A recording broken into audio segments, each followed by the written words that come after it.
Nampak. Alhamdulillah kembali di Kalam Hati, insya Allah sampai ke hati. Kita masih di Masjid As-Sakinah, Jalan Bendi Utama, Tanah Kusir, Jakarta Selatan. Dan buat yang baru bergabung, tema kita hari ini adalah guru bijak, murid pun cerdas. Tadi guru-guru kita sudah menyampaikan banyak sekali ilmu tentang bagaimana menghargai guru, pengalaman guru yang terbaik. Kemudian tadi adalah murid akan meniru apa yang dilakukan oleh guru-gurunya. Nah, sekarang saatnya kita langsung buka sesi tanya jawab. Siapa yang mau bertanya, ibu-ibu? Wah, semangat sekali. Silahkan. Assalamualaikum warahmatullahi wabarakatuh. Waalaikumsalam warahmatullahi wabarakatuh. Saya Ibu Suli dari pengajian taklim As-Sakinah Bendi. Mau bertanya kepada Ustazah Yati. Begini Ustazah, apakah pengalaman hidup yang berat bisa menjadikan kita semakin mendekat kepada Allah Subhanahu wa taala? Begitu. Terima kasih Ustazah. Assalamualaikum warahmatullahi wabarakatuh. Waalaikumsalam warahmatullahi wabarakatuh. Silakan Bunda. Wabarakatuh. Baik Ibu. Pemirsa Kalam Hati yang dirahmati Allah, ibu-ibu yang hadir di sini. Zaman kita sekolah, jarang tuh kita nyentuh-nyentuh keyboard gitu ya Bu ya. Apalagi ya disentuh aja udah langsung. Kita tuh nulis pakai pensil. Pensil mampu mengukir kata-kata indah, gambar-gambar yang menarik. Tapi pensil itu mengalami kesakitan Ibu. Diraut sampai lancip Ibu. Betul? Dulu kita lagi sekolah Bu, patah lagi, diraut lagi, patah lagi. Udah dihapus, hapusannya hitam lagi. Ibu sekalian, kalau kita analogikan bahwa setiap ukiran indah dalam kehidupan kita tentu adalah tempaan kepahitan hidup. Rasul Shallallahu Alaihi Wasallam, Bu, ujian yang paling berat adalah ujian para nabi. Kalau kita baca sirahnya Ibu, Masya Allah, apakah kita sanggup? Tentu tidak Ibu. Masih kecil beliau numpang sama paman, tapi saya katakan beliau ponakan yang tahu diri Bu. Pamannya anaknya banyak, kerja menggembala.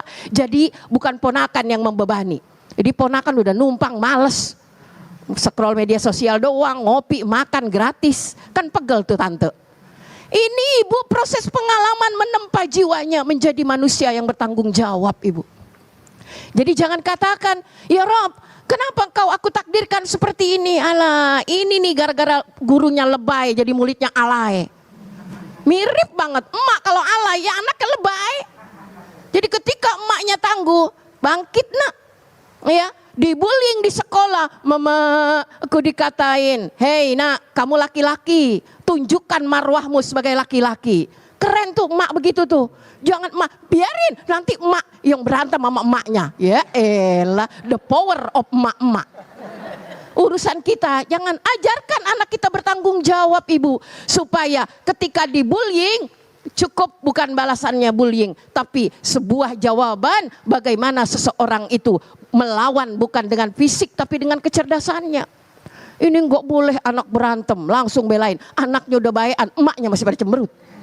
Itu kan bahaya Ibu. Jadi waspada Ibu sekalian yang dirahmati Allah. Kalau kita berkata bahwa ujian kepahitan semakin mendekatkan diri pada Allah, benar, disitulah kita sadar Allah ingin kita merangkak datang kepadanya. Qul ya ibadiyalladzina asrafu ala anfusihim la taqnatu mir rahmatillah. Quran yang Allah pesankan pada kita. Begitu indah kata-katanya. Wallahu a'lam. Baik, terima kasih Bunda. Silakan, siapa lagi mau bertanya? Nah, yang tengah sudah, sekarang sebelah kanan saya, silakan Ibu. Assalamualaikum warahmatullahi wabarakatuh. Waalaikumsalam warahmatullahi wabarakatuh. Perkenalkan saya Ibu Tri dari Majelis Taklim As-Sakinah. Saya ingin bertanya kepada Ustadz Sahdan.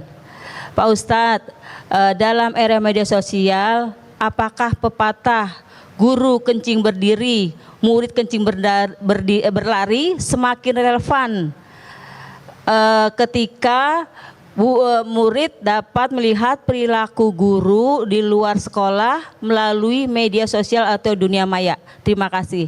Assalamualaikum warahmatullahi wabarakatuh. Waalaikumsalam warahmatullahi wabarakatuh.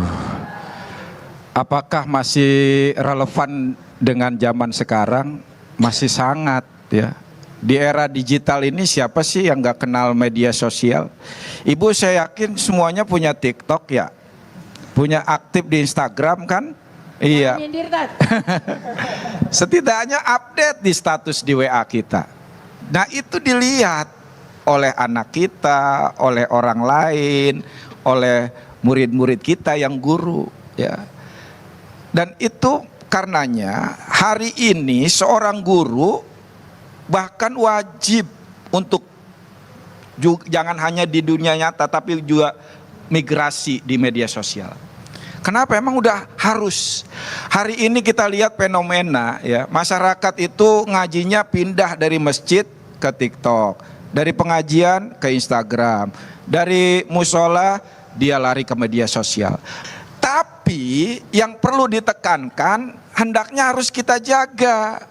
Nasihat, dakwah, ceramah ya yang kita posting di media sosial di dunia maya harusnya sama dengan di dunia nyata. Ini kadang-kadang enggak. Update status update di status sosial si kelihatan bijak banget ya, Masya Allah. Allah itu bersama orang-orang yang sabar. Giliran anak jatuh bukan ditolongin malah ngomel-ngomel. Makanya Mama kan udah bilang, padahal belum pernah bilang. Jadi emosi dulu, ngomong dulu, ya, marah dulu, gitu loh. Nah ini, jadi kadang kita ini mohon maaf sering fasih di dunia maya, tapi di dunia nyatanya bertolak belakang. Nah inilah yang kemudian akhirnya anak-anak mudah meniru dan susah untuk anak-anak meneladani yang baik. Cuma ngomong doang kan begitu kan, cuma pengen ngejar viral doang gitu kan, kenyataannya enggak. Maka di dunia nyata kita pun harus berusaha untuk apa yang kita omongin. Masya Allah, semoga murid dan guru sama-sama di media sosial baik semua kontennya Bu ya. Amin ya rabbal Kalau alamin. kita di MUI itu ada fikih medsos. Oh Ya, ada iya. fikih medsos. Ada khusus fikih medsos. Oh, dibuat jadi menjelaskan oleh tentang Majelis Ulama adab-adab bermedia sosial. Masya Allah, wah ini perlu nanti kita gali-gali lagi boleh nih Bun ya. Baik, sekarang siapa lagi mau bertanya Bu? Oke, saya ke sebelah kiri saya, silakan Ibu, ke Ustazah Syifa. Assalamualaikum warahmatullahi wabarakatuh. Waalaikumsalam warahmatullahi wabarakatuh. Saya Bu Ani dari Majelis Taklim As-Sakinah ingin bertanya kepada Ustazah Syifa. Ustazah, bagaimana ketika murid banyak berkomentar atau mengkritik di media sosial? Terima kasih Ustazah. Wassalamualaikum warahmatullahi wabarakatuh. Waalaikumsalam warahmatullahi wabarakatuh. Silakan Ustazah. Bismillahirrahmanirrahim. Ini pembahasan yang penting. Tadi Bunda Yati bilang ada fikih medsos. Rasanya ini kayaknya wajib Bun dipelajarin, dimiliki oleh para generasi saat ini ya, Gen Z, anak-anak milenial. Jadi tahu bagaimana cara beradab, bertindak kepada gurunya. Mungkin pas ketemu sopan santun ya. Kemudian lagi nggak berani ngomong, tapi beraninya via media sosial. Orang sekarang kan bikin dosa nggak perlu pakai lisan, cukup pakai jempol. Kadang-kadang nggak usah pakai jempol, pakai isyarat. Ibu kalau gibah pakai isyarat sering nggak isyarat mata? Kan sering begitu ya. Ada yang baru datang, wah, Masya Allah, itu isyarat mata. Dan gak semua orang bikin dosa pakai lisan, tapi pakai jempol. Maka orang yang menggunakan media sosial di zaman sekarang ini, itu terbagi dua. Saya ambil analoginya, contohnya adalah misalkan kita pakai pisau. Ya, pisau itu kan bisa jadi maslahat, bisa jadi mudarat. Pisau jadi maslahat kalau dipegangnya sama orang yang pintar masak. Orang pintar masak, pegang pisau, dia motong apapun, sayuran, buah-buahan, jadi makanan yang lezat. Tapi kalau tuh pisau dipegang anak kecil, anak balita, atau orang yang hatinya punya penyakit, dari pisau itu bahkan bisa menghilangkan nyawa orang lain. Ibu pernah baca berita, waktu itu sempat ada yang viral Bun, Ustadz. Cucu bawa pisau, dia nggak ngerti pisau itu buat apa. Gitu, akhirnya ketusuk neneknya ya Allah. Maka kita yang menggunakan media sosial begitu juga. Ada orang yang pakai media sosial untuk kemaslahatan, ada untuk yang akhirnya jadi mudarat, baik buat dirinya dan orang lain. Sekarang bagaimana adab kita bermedia sosial? Terutama kalau kita sama guru sama-sama punya medsos. Guru ada Instagram, muridnya ada Instagram. Pertama kita follow, karena otomatis guru itu suka share yang baik-baik. Jadi yang di follow tuh guru dulu.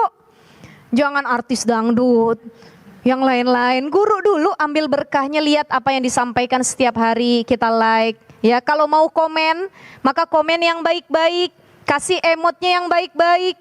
Begitupun kalau kita nge-WA komunikasi dengan guru via WhatsApp, TikTok ataupun yang lainnya. Ada orang kadang-kadang sama guru pas ketemu baik, pas di medsos ngasih emotnya tuh sembarangan gitu ya. Guru lagi kena musibah, dia kirim lambang nangis, tapi bukan nangis yang benar-benar, nangis yang ledek, tahu nggak Ibu?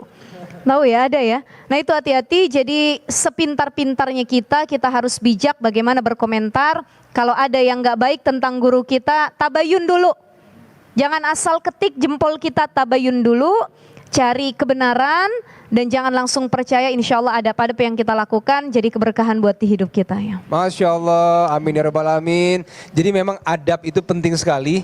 Tadi fikih bermedia sosial, ini penasaran banget ini ya. Memang kita harus tahu sekali karena ini mencerminkan akhlak sebagai seorang muslim juga ya Bunda ya. Baik, nah setelah ini akan ada penanya yang akan mengirimkan pertanyaannya langsung melalui video. Apa pertanyaannya? Sesaat lagi tetap di Kalam Hati, insya Allah sampai.